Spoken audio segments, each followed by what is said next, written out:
जय हिंद दोस्तों। Study engine official में आपका स्वागत है।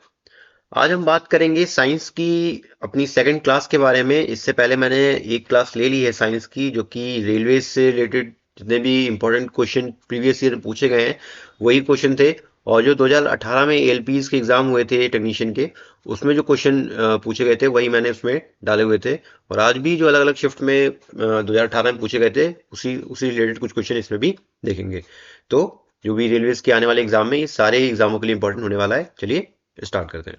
तो बात करेंगे अपने पहले क्वेश्चन के बारे में। देखिए लिखा हुआ है, निम्नलिखित तापमापियों में से किसे पायरोमीटर कहा जाता है। तो ये पूछ रहा है कि पायरोमीटर इनमें से पायरोमीटर जो होता है उसका दूसरा नाम क्या है। तो पायरोमीटर का देखिए दूसरा नाम क्या है, विकिरण तापमापी। क्या है? विकिरण तापमापी, या इसी को बोलेंगे रेडिएशन थर्मामीटर। क्या? Radiation thermometer.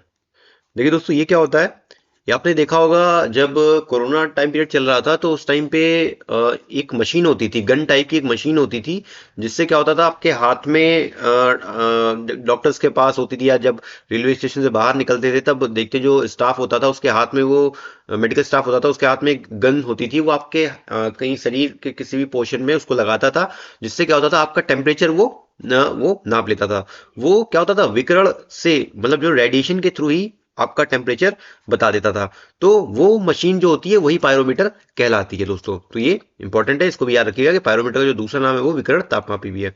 दोस्तों इसका इस्तेमाल रेलवेज में भी होता है, जैसे एज अ लोको पायलट। मुझे देखिए, जब हम ट्रेन ले जाते हैं तो जो इंजन का जब हॉल्ट आता है, जब इंजन खड़ा होता है, जैसे मेन मेन स्टेशन पे जो बड़े बड़े स्टेशन है वहाँ पे खड़ा होता है, तो एक स्टाफ होता है, तो वहाँ पे टेक्नीशियन जो होता है वो आता है, और जो लोकोमोटिव होता है, जो इंजन होता है, उसके जो एक्सल लगे होते हैं, जो एक्सेल होते हैं मतलब जिसपे व्हील घूम रहा होता है, तो उन सब का ही वो टेम्परेचर नापता है कि कहीं किसी व्हील में कोई समस्या तो नहीं है, किसी एक्सेल में तो कोई समस्या नहीं है, किसी का टेम्परेचर तो नहीं बढ़ गया है। तो वो इसी पायरोमीटर की हेल्प से, एक गन टाइप की होती है, उसी से टेम्परेचर को मेजरमेंट करता है कि जितने भी एक्सेल हैं, जितने भी व्हील है, उसका टेम्परेचर नॉर्मल है या नहीं। तो बेसिकली इसका यूज ऐसे ही किया जाता है। तो ये क्या रखिएगा, इंपॉर्टेंट है। आगे बात करेंगे। देखिए अगला क्वेश्चन लिखा हुआ है, 8 kg 5 ग्राम को केजी से बदलना है। तो 8 किलो 5 ग्राम है दोस्तों, इसको टोटली पूरा हमें केजी में बदलना है। तो इसको कैसे लिखेंगे? तो देखिए 8 kg तो हमारा 8 kg लिखा ही हुआ है। अब जो 5 ग्राम लिखा हुआ है, 5 ग्राम को हमको किलोग्राम में बदलना है। तो हमें पता है कि 1 kg में कितना, 1000 ग्राम होते हैं। कितना? 1000 ग्राम होते हैं। तो 1 ग्राम में कितने केजी हो जाएंगे, तो ये बट्टे में आ जाएगा, तो 1000 kg हो जाएगा कितने, 1 ग्राम में। ठीक है दोस्तों, और हमें कितने 5 ग्राम में, 5 ग्राम का निकालना है। तो 5 ग्राम में कितने किलोग्राम हो जाएंगे, 5/1000 किलोग्राम। ठीक है दोस्तों, ये हो गया। अब आगे इसको जो सॉल्व कर लेंगे तो 3 जीरो है, तो ये अभी पॉइंट यहाँ पे, तो 3 अंक पहले जाएगा, तो ये हो जाएगा 0 0। ये देखिए यहाँ पे पॉइंट था, अब यहाँ पे हमें पॉइंट लगा देंगे, तो ये आपका ये हो जाएगा। तो 5 ग्राम को हम क्या लिख सकते हैं, 0.005 किलोग्राम। तो दोस्तों इसको हम लिख सकते हैं 8 kg, और यहाँ पे देखिए क्या हो गया, 0.005 kg। अब देखिए यूनिट सेम है, तो हम इसको बराबरी में क्या लिख सकते हैं, क्योंकि अब यहाँ पे देखो इसको ऐड करेंगे, ये 8 kg हो गया, ये 0.005 kg हो गया, तो ये ऐड जब जोड़ेंगे इसको तो ये आ जाएगा 8.005 kg। इसका राइट आंसर हो जाएगा, यानी ऑप्शन नंबर 4 आपका राइट आंसर हो जाएगा। आगे देखते हैं। देखिए अगला क्वेश्चन लिखा हुआ है, वायु की गति किससे मापी जाती है। तो वायु की गति मापने की बात कर रहा है कि जो उसकी गति, जो उसकी चाल होती है, वायु की जो स्पीड होती है, वेलोसिटी होती है या इंटेंसिटी होती है, वो किसके द्वारा नापी जाती है। तो वो होता है एनीमोमीटर होता है। क्या होता है? एनीमोमीटर होता है। ये अक्सर आपने देखा होगा, मूवीज वगैरह में देखा होगा, या कहीं अगर विंड मिल वगैरह लगी होती है तो वहां पे बना होता है, जैसे ऐसे होता है। देखिए वो मैं आपको बता के दिखाता हूँ। एक ऐसे करके, ऐसे करके बने होते हैं, एक डमरू टाइप के, आधे डमरू टाइप के ऐसे लगे होते हैं, आधे डमरू टाइप के ऐसे लगे होते हैं। मान लीजिए जिस तरफ से भी हवा चल रही होती है, जैसे अगर हवा ऐसे चल रही होती है तो ये इसका मूवमेंट ऐसे होने लगता है, ऐसे ये मूवमेंट होने लगता है, तो यही एनीमोमीटर कहलाता है। तो जितना तेज ये मूवमेंट रोटेशन करेगा उतनी ही स्पीड ये काउंट करके बता देगा। तो जो इसकी इंटेंसिटी या जो वेलोसिटी नापी जाती है विंड की, वो एनीमोमीटर के द्वारा नापी जाती है। बैरोमीटर की बात करें तो ये एटमॉस्फेरिक प्रेशर नापने के लिए यूज किया जाता है, यानी वायुमंडलीय दाब नापने के लिए बैरोमीटर का यूज किया जाता है। एनीमोमीटर मैंने आपको बता ही दिया, ये आपका राइट आंसर हो जाएगा। हाइड्रोमीटर की बात करें, हाइड्रोमीटर का यूज क्या होता है, तो इसका यूज जो लिक्विड की रिलेटिव डेंसिटी नापने के लिए, मतलब सापेक्षिक घनत्व नापने के लिए हाइड्रोमीटर का प्रयोग किया जाता है। जैसे पारा की बात करें या जो मरकरी होता है, मरकरी की जो डेंसिटी होती है, इसकी जो पारा होता है उसकी डेंसिटी की बात करूं, उसका जो घनत्व होता है वो 13,600 किलोग्राम पर मीटर क्यूब होता है। और जो हमारा जो स्टैंडर्ड है, मतलब एक जो लिक्विड में स्टैंडर्ड डेंसिटी मानी जाती है वो वाटर की मानी जाती है, किसकी, पानी की मानी जाती है। तो पानी की जो डेंसिटी होती है वो कितनी होती है, वो 1,000 किलोग्राम पर मीटर क्यूब होती है। तो इसके द्वारा रिलेटिव डेंसिटी मापी जाती है। रिलेटिव डेंसिटी आपको निकालना होता है तो कैसे निकालेंगे, तो जिसकी डेंसिटी आपको निकालनी हो, मतलब अगर हमें इसकी रिलेटिव डेंसिटी निकालनी है तो हम क्या लिखेंगे, हमें मतलब जो density of mercury upon density of water. देखिए वाटर के सापेक्ष में ही सबकी नापी जाती है। लिक्विड और सॉलिड की बात करें तो जो स्टैंडर्ड है वो वाटर है, तो वाटर के सापेक्ष में ही सबकी रिलेटिव डेंसिटी को मापते हैं। तो देखिए इसका हो जाएगा 13,600 है, और इसकी हो जाती है 1,000 किलोग्राम पर मीटर क्यूब इसकी डेंसिटी है। तो इसको आगे जब सॉल्व करेंगे तो ये दो कट जाएंगे और ये आ जाएगा 13.6। और देखिए इसकी यूनिट होगी नहीं क्योंकि दोनों की यूनिट सेम है, तो ये आपस में कट जाएंगे। तो जो ये पारा की जो मरकरी की रिलेटिव डेंसिटी हो जाएगी वो 13.6 हो जाएगी, तो इसको भी याद रखेंगे। विंड वेन की बात करें तो देखिए विंड वेन का यूज किया जाता है वायु के डायरेक्शन को ज्ञात करने के, विंड के डायरेक्शन को ज्ञात करने के लिए हम विंड वेन का यूज करते हैं। इसको भी आपने देखिए दोस्तों देखा होगा, एक ऐसा करके इक्विपमेंट बना होता है, आपने देखा होगा, यहाँ ईस्ट वेस्ट हो गया, ये नॉर्थ हो गया, ये साउथ हो गया, या ऊपर इसके देखिए एक मुर्गा टाइप का बना होता है, कॉक टाइप का इसमें बना होता है। तो इससे क्या होता है कि हम वायु की दिशा को नापते हैं कि कौन सी दिशा में वायु चल रही है, तो इसको वैसे नापा जाता है। वेदर विंड वेन की बात करें तो इसको वेदर वेन भी कहते हैं या वेदर कॉक भी कहते हैं। क्या कहते हैं, वेदर विंड या वेदर कॉक भी इसको कहा जाता है, तो इसको भी याद रखिएगा, इंपॉर्टेंट हो जाता है। आगे बात करते हैं। देखिए अगला क्वेश्चन लिखा हुआ है, एक घन मीटर मतलब एक मीटर क्यूब में कितने घन सेंटीमीटर होते हैं। तो मतलब पूछा जा रहा है कि एक मीटर क्यूब में कितने सेंटीमीटर क्यूब होते हैं। तो दोस्तों पहले एक मीटर की बात करें, एक मीटर में कितने सेंटीमीटर होते हैं, तो एक मीटर में जो आपका 100 सेंटीमीटर होते हैं। अब देखिए यहाँ पे क्यूब लगा हुआ है, तो हम यहाँ पे क्या करेंगे, सब में क्यूब लगा देंगे। तो क्यूब लगा देंगे तो देखिए इसका क्यूब कर दीजिए, इसका क्यूब कर दीजिए, इसका क्यूब कर दीजिए, और इस पूरे का क्यूब कर दीजिए। तो एक का क्यूब करेंगे तो एक का क्यूब तो एक ही आएगा, मीटर क्यूब बराबर। अब इसका देखिए ये लिखा हुआ है तो दो जीरो है, तो दो जीरो को मतलब 10⁻² की पावर 3 सेंटीमीटर क्यूब। तो एक मीटर क्यूब कितना हो जाएगा, तो आपने मैथ्स में पढ़ा होगा कि जब ब्रैकेट में अगर कुछ लिखा होता है, जैसे पावर है फिर ब्रैकेट के ऊपर कोई लिखा होता है, तो इनका आपस में दोनों घात होती है, उसका मल्टीप्लाई हो जाता है। तो कितना हो जाएगा, 3 दूनी 6 सेंटीमीटर क्यूब। तो एक मीटर क्यूब में कितने सेंटीमीटर क्यूब हो गए, 10⁻6 हो गए। तो आपको ऑप्शन नंबर 3 आपका राइट आंसर हो जाएगा। आगे बात करते हैं। देखिए अगला क्वेश्चन लिखा हुआ है, सूर्य का प्रकाश पृथ्वी पर पहुंचता है, मतलब पूछ रहा है कि सूर्य का प्रकाश को पृथ्वी पर पहुंचने में कितना समय लगता है। तो इसकी बात करें तो देखिए अब इस ऑप्शन के अकॉर्डिंग जाए तो ऑप्शन के अकॉर्डिंग जो आपका राइट आंसर हो जाएगा वो 8 मिनट आपका राइट आंसर हो जाएगा। लेकिन अगर एग्जैक्ट की बात करें तो एग्जैक्ट जो इसका जो टाइम वैल्यू है वो है 8 मिनट और 20 सेकेंड्स। कितना, 8 मिनट और 20 सेकंड इसका टाइम लगता है सूर्य के प्रकाश को पृथ्वी पर पहुंचने में। तो इसको याद रखिएगा। स्पीड ऑफ लाइट की बात करें कि प्रकाश की चाल कितनी होती है, स्पीड ऑफ लाइट की बात करें तो मैंने कल भी बताया था 3 × 10⁸ मीटर पर सेकंड होती है। लेकिन हम इसको अगर किलोमीटर में बात करें तो इसकी जो चाल होती है वो 3 लाख किलोमीटर पर सेकंड, मतलब एक सेकंड में जो प्रकाश चलता है, प्रकाश चल सकता है वो 3 लाख किलोमीटर चल सकता है। और सूर्य से पृथ्वी तक की दूरी कितनी है, तो देखिए मैंने इसकी जो कल भी मैंने जो लास्ट लेक्चर लिया था मैंने इसका साइंस का, तो उसमें मैंने बताया था आपको कि सूर्य से और पृथ्वी के बीच की जो दूरी को नापते हैं वो खगोलीय इकाई के रूप में नापते हैं, एक एस्ट्रोनॉमिकल यूनिट के रूप में नापते हैं। तो इसकी जो डिस्टेंस है पृथ्वी से सूर्य के बीच की जो डिस्टेंस है, distance between sun and earth है, वो कितनी है, वो 15 करोड़ किलोमीटर है। कितना है, 15 करोड़ किलोमीटर है। तो वही बस कह रहा है कि देखिए ये आपका ये डिस्टेंस हो गई और ये आपका स्पीड होगी, तो आप टाइम निकालेंगे तो 8 मिनट 20 सेकंड ही आएगा, तो ये याद रखिएगा, ये इंपॉर्टेंट है। आगे बात करेंगे, देखिए अगला क्वेश्चन है बल की एसआई यूनिट क्या है। तो इनमें से बताने हमें बल की एसआई यूनिट क्या है। तो जो बल की एसआई यूनिट होती है वो न्यूटन होती है। क्या होती है? न्यूटन होती है। देखिए फोर्स बराबर होता है मास इंटू एक्सेलरेशन, मतलब जो द्रव्यमान इंटू जो त्वरण होता है उसको हम बल कहते हैं।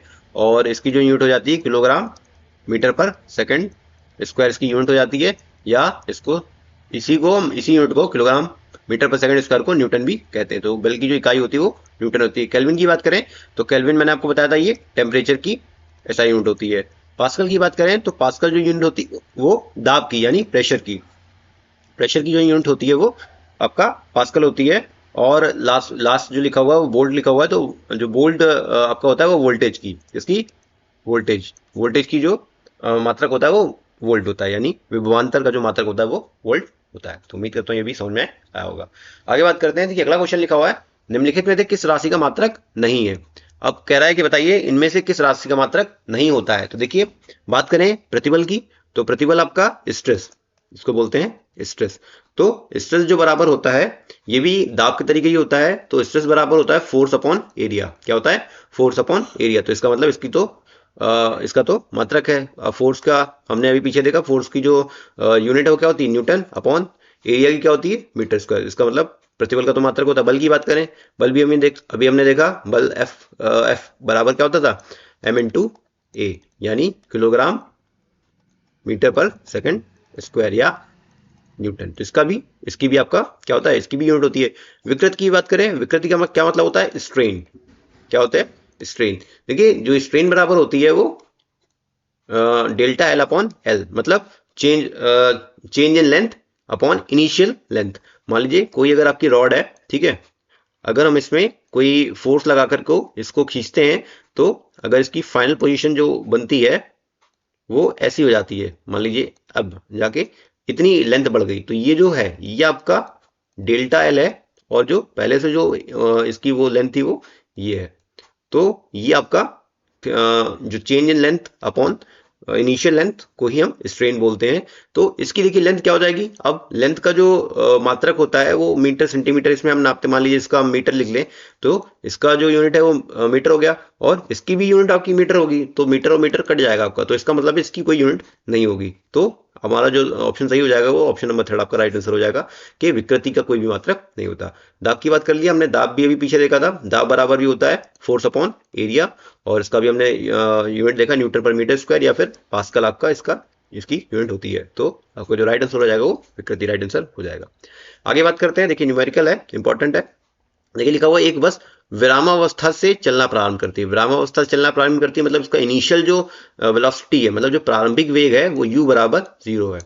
मतलब जो प्रारंभिक वेग हम u से मानते हैं, तो u जो दिया हुआ है 0 दिया हुआ है, तथा 6 सेकंड तक 4 मीटर पर सेकंड स्क्वायर के एक समान त्वरण से चलती है। मतलब एक बस विरामावस्था से चलना प्रारंभ करती है तथा 6 सेकंड तक 6 मीटर पर सेकंड स्क्वायर के एक समान त्वरण से चलती है। तो देखिए 6 सेकंड मतलब आपका टाइम दिया हुआ है, t बराबर आपको 6 सेकंड दिया हुआ है, और आपको त्वरण दिया हुआ है। त्वरण को हम डिनोट करते हैं ए से एक्सेलरेशन 4 मीटर पर सेकंड स्क्वायर आपको दिया हुआ है। तो बस द्वारा प्राप्त की गई चाल, हमें चाल निकालनी है, मतलब जो फाइनल जो वेलोसिटी है, मतलब 6 सेकंड के बाद जो उसकी चाल है v, वो हमें ज्ञात करनी है, तथा तय की गई दूरी, और दूरी जो हम s से डिनोट करते हैं वो हमें ज्ञात करनी है। तो दोस्तों ये चीज हमें निकालनी है। तो देखिए आपका अब हमें v निकालना है, s निकालना है। तो हमारा देखिए फॉर्मूला हम गति के 3 समीकरण हमने पढ़े थे। पहला था v बराबर u प्लस ए टी, ठीक है दोस्तों, और दूसरा हमारा क्या था? s बराबर U T plus half A T square, और थर्ड जो था वो वी स्क्वायर बराबर यू स्क्वायर प्लस 2as था। अब देखिए क्या इसके यूज से हम v निकाल सकते हैं। देखिए v हमें निकालना है, u दिया हुआ है, a भी हमारे पास है और t भी हमारे पास है, तो v हम यहाँ से निकाल लेंगे। तो u की वैल्यू 0 हो गई, प्लस a कितना है? a हो गया 4, और समय हमें दिया हुआ है 6 सेकंड। तो सॉल्व कर लेंगे तो 24 आ गया, और वेलोसिटी की जो यूनिट है वो मीटर पर सेकंड हो गया, क्योंकि देखिए यहाँ पे जो सब दिया हुआ है वो मीटर पर सेकंड, मीटर और सेकंड में ही दिया हुआ, तो इसकी जो आ गया आंसर, आ गया वो 24 मीटर पर सेकंड आ गया। अब देखिए आप चाहें तो इससे भी ऑप्शन कर लें, क्योंकि एक ही ऑप्शन में ही 24 मीटर पर सेकंड दिया हुआ, तो यही ऑप्शन आपका सही हो जाएगा। बाकी बात करें कि दूरी कैसे निकालेंगे, तो दूरी निकालने के लिए हम क्या करेंगे, U T plus half A T use करके यूज कर सकते हैं।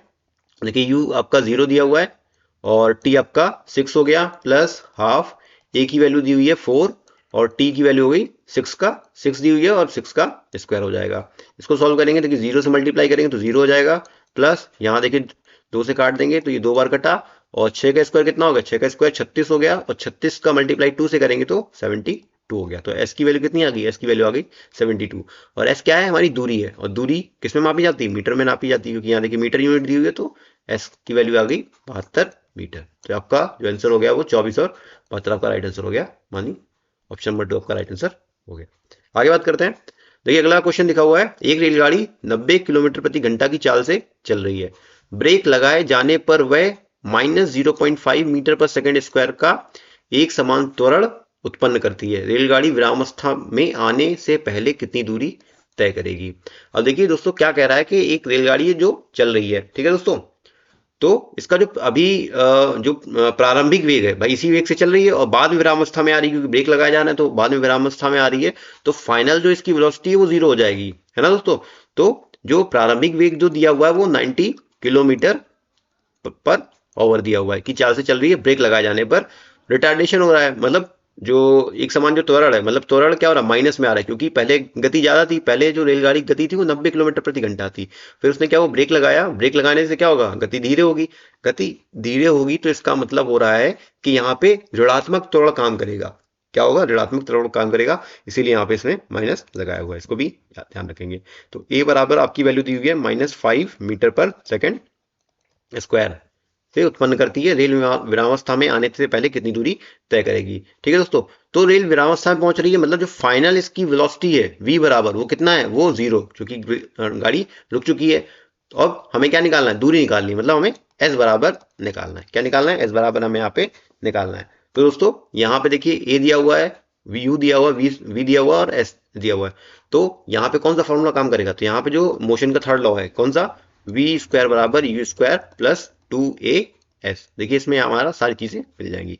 अब देखिए सॉल्व करने से पहले हमें देखना होता है कि क्या जितनी भी हमें चीजें दी हुई है क्या उसकी यूनिट सेम है। देखिए यहाँ मीटर पर सेकंड में दिया हुआ है, और यहाँ जो ऑप्शन है वो भी हमारे मीटर में है, लेकिन ये हमारा किलोमीटर पर आवर में है, तो यहाँ इसको हम चेंज कर लेंगे।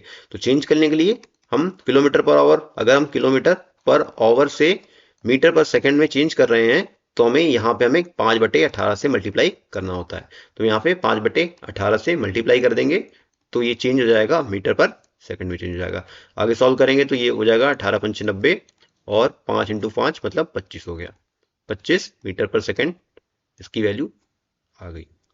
अब यहाँ पे वैल्यू रख देंगे, तो v की जो वैल्यू है वो 0 है, तो 0 का स्क्वायर, u का स्क्वायर मतलब 25 दिया हुआ है तो 25 का स्क्वायर हो जाएगा, प्लस 2 × a की वैल्यू -5 दी हुई है, -5 × s तो हमें निकालना है।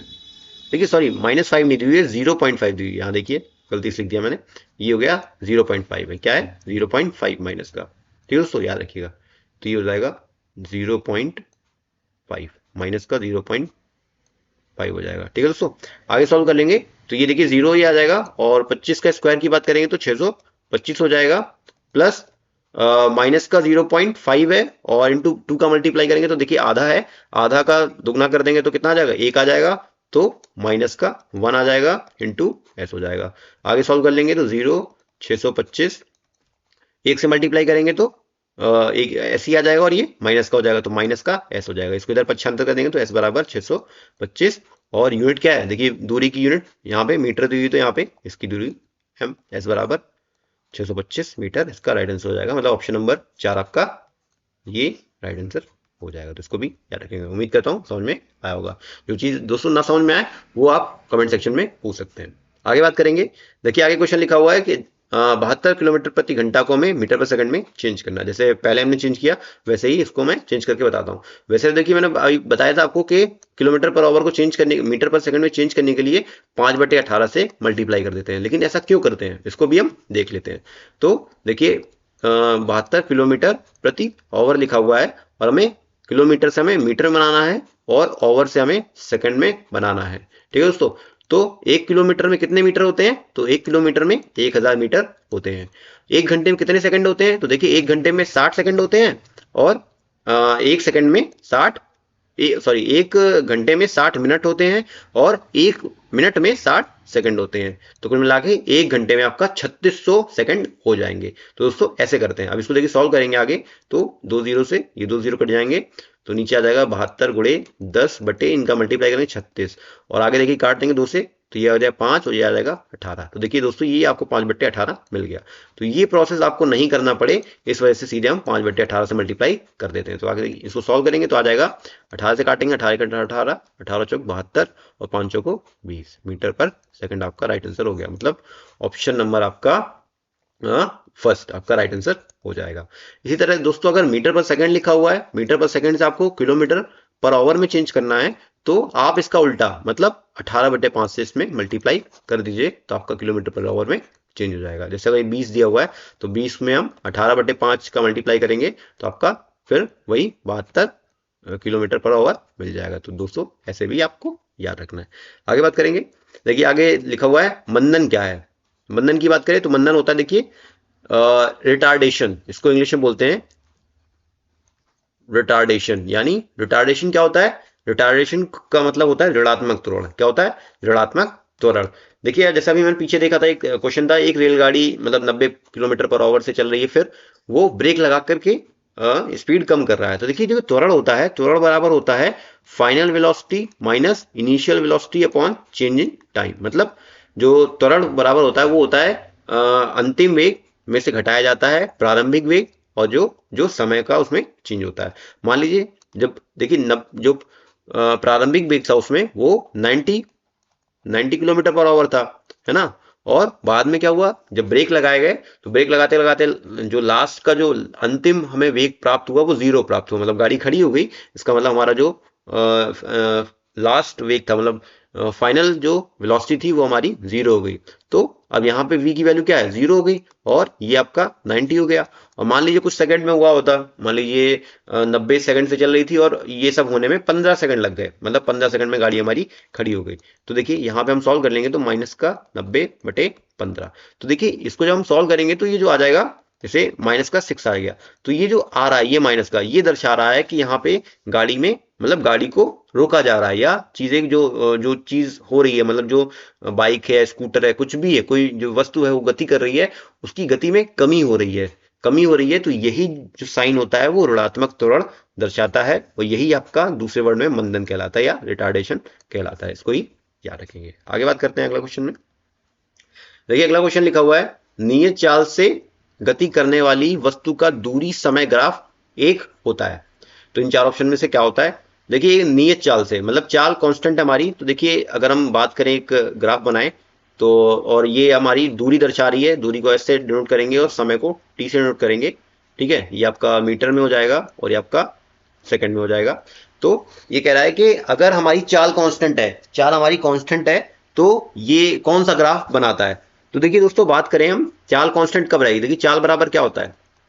चाल बराबर होता है दूरी बटे समय। क्या होता है? दूरी बटे समय। ठीक है दोस्तों, अगर हम बात कर लेते हैं कि यहाँ पे मान लीजिए आपका ये जो है वो 2 है, 2 सेकंड हो गई, यहाँ पे 4 सेकंड हो गई, यहाँ पे 6 सेकंड हो गई, यहाँ पे 8 सेकंड हो गई। ठीक है दोस्तों, और यहाँ पे बात करें तो यहाँ पे जो चल रहा है वो मान लीजिए आपका 5 मीटर की दूरी तय करता है, यहाँ पे 10 मीटर हो गया, यहाँ पे 15 मीटर हो गया। ठीक है दोस्तों, अब जैसे अगर इस पॉइंट पे बात करें, है ना, इस पॉइंट पे अगर हम बात करें कि 5 मीटर दूरी तय करता है कितने?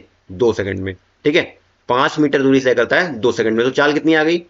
तो हमारी चाल कितनी आ गई? इस पॉइंट पे चाल कितनी होगी? ये पॉइंट यहाँ पे मिल रहा है, तो इस पॉइंट पे हमारी चाल कितनी हो जाएगी? चाल बराबर होता है दूरी, तो दूरी हमारी कितनी है? 5 है, और समय कितना है यहाँ पे? समय हमारा 2 सेकंड है। तो यहाँ पे देखिए कितना आ जाएगा? 2.5 आ जाएगा। कितना आ जाएगा? 2.5 मीटर पर सेकंड। तो यहाँ पे जो ये हो जाएगा वो 2.5 आ जाएगी हमारी जो चाल हो जाएगी। ठीक है दोस्तों, अब हम बात करते हैं यहाँ पे, मान लीजिए फिर 2 सेकंड चला और यहाँ पे फिर आगे बढ़ गया, तो यहाँ पे फिर देखिए अब यहाँ पे कितना है, दूरी कितनी तय कर ली? 10 मीटर, और समय कितना लग गया? 4 सेकंड लग गया। फिर से हम यहाँ इसी फॉर्मूले में रखेंगे तो दूरी कितनी चल दी? 10 और हमारा समय हो गया वो 4 हो गया। अब इसको सॉल्व करेंगे तो इसको सॉल्व करेंगे, देखिए 5/2, और आगे सॉल्व करेंगे तो ये भी देखिए कितना आ रहा है, 2.5 आ रहा है। 2.5 आ रहा है, इसका मतलब यहाँ पे जो चाल होगी वो भी कितना हो गया, 2.5 हो जाएगी। दोस्तों इसी तरह हम आगे सॉल्व करेंगे, क्या होंगे आगे भी अगर हम सॉल्व करेंगे यहाँ पे 6 पे, सॉरी ये गलत है, यहाँ पे करेंगे तो यहाँ भी 15/6 आ जाएगा, और इसको भी जब हम सॉल्व करेंगे तो 2.5 यहाँ भी निकल के आएगा। तो दोस्तों यहाँ पे जो चाल निकल आ रही है, देखिए नियत चाल है, ये कह रहा ना नियत चाल से गति करने वाला, चाल हमारी क्या है, कांस्टेंट है, देखिए 2.5 2.5 2.5 से। अब ये देखिए यहाँ पे अगर चाल कांस्टेंट है तो कह रहा है कि दूरी समय का ग्राफ क्या होता है। तो अब यहाँ पे अगर हम ग्राफ बनाना चाहें तो देखिए इसको हम जोड़ेंगे आपस में, ये तो ग्राफ हमारा ये कैसे जा रहा है, ग्राफ हमारा एक सीधी रेखा के तौर में जा रहा है। तो क्या ये बिंदु बन रहा है, नहीं बिंदु नहीं बन रहा, वक्र बन रहा है, सॉरी ये वृत्त होगा, क्या होगा, वृत्त होगा, ये वृत्त होगा।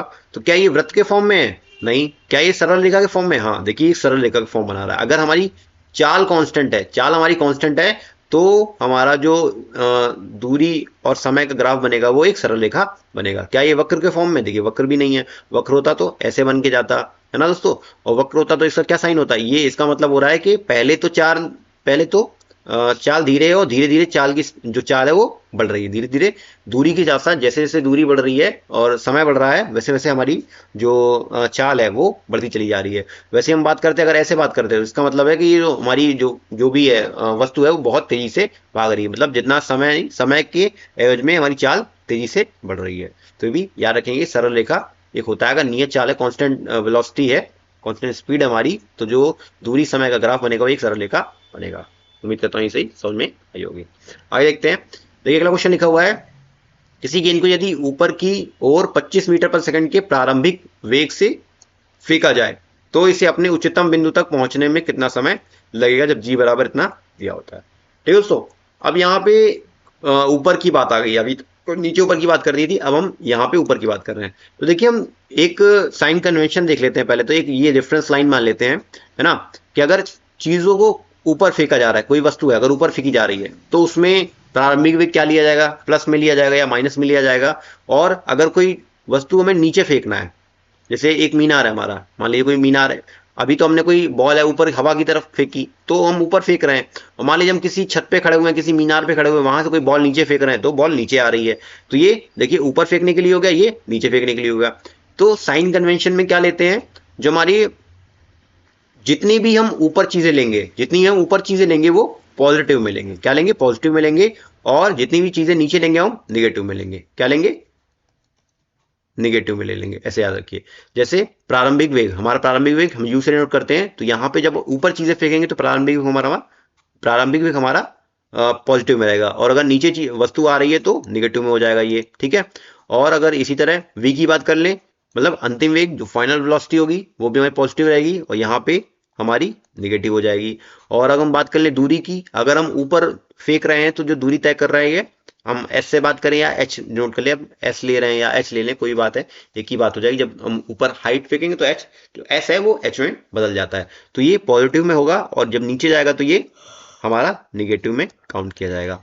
केवल एक चीज, जो हमारा त्वरण होता था, ए, क्या होता था, ए आपका यहाँ पे गुरुत्व में चेंज हो जाएगा, यानी ए जो चेंज हो जाएगा वो हमारा जी में चेंज हो जाएगा। पहले जो ये जो दूरी है एस जो है वो सामने ऐसे ऐसे जाने के लिए है, ठीक है, लेकिन अगर कोई चीज ऊपर या नीचे जा रही है तो वो हम एच में कन्वर्ट कर देंगे एस को। वैसे ही अगर कोई चीज ऐसे मतलब जा रही है ना, सामने जा रही है पीछे जा रही है तो ए त्वरण लगता है, लेकिन हम कोई चीज ऊपर फेंक रहे हैं या नीचे आ रही है तो हम उसको जो त्वरण है उसको हमें जी में चेंज कर लेते हैं।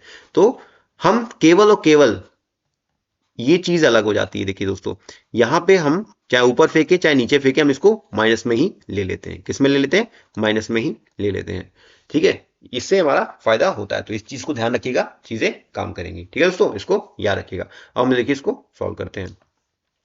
तो बस अभी कुल मिला के इतना याद रखना है कि अगर चीजें ऊपर जा रही हैं तो हमें पॉजिटिव लेना है, चीजें नीचे जा रही है तो हमें निगेटिव लेना है, केवल और केवल जी को छोड़ के, जी को हमेशा क्या में हमें माइनस लेना है, चाहे ऊपर फेंकी जा रही हो चाहे नीचे ला रही हो, हमेशा जी को माइनस में ही लेंगे। तो देखिए लिखा हुआ है, किसी गेंद को यदि ऊपर की ओर 25 मीटर पर सेकंड के प्रारंभिक वेग से फेंका जाए तो प्रारंभिक वेग हमारा u बराबर कितना है, 25 मीटर पर सेकंड है।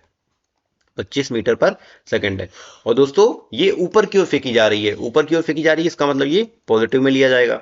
फेंका जाए तो इसे अपने उच्चतम बिंदु तक पहुंचने में कितना समय लगेगा। तो यहाँ पे हम क्या पूछ रहा है, यहाँ पे ये समय मतलब टी बराबर पूछना चाह रहा है। और उच्चतम बिंदु पर पहुंचने पे देखिए, उच्चतम बिंदु पर जब पहुंच जाए, उच्चतम बिंदु क्या होगा, उच्चतम बिंदु वो होगा जहां पे उसकी गति जीरो हो जाएगी, मतलब फाइनल वेलोसिटी जो होगी वो जीरो हो जाएगी उच्चतम बिंदु पर पहुंचने पर। तो v बराबर जीरो हो जाएगी। और g बराबर में कितना दिया हुआ है, g बराबर 10 मीटर पर सेकंड दिया हुआ है, पर सेकंड स्क्वायर दिया हुआ है। और मैंने बताया आपको कि g चाहे ऊपर लें चाहे नीचे लें, हमेशा इसको माइनस में ही लेंगे। ठीक है दोस्तों, और हमें यहाँ पे क्या निकालना है, यहाँ पे हमें t को निकालना है। तो इसको आगे सॉल्व करते हैं।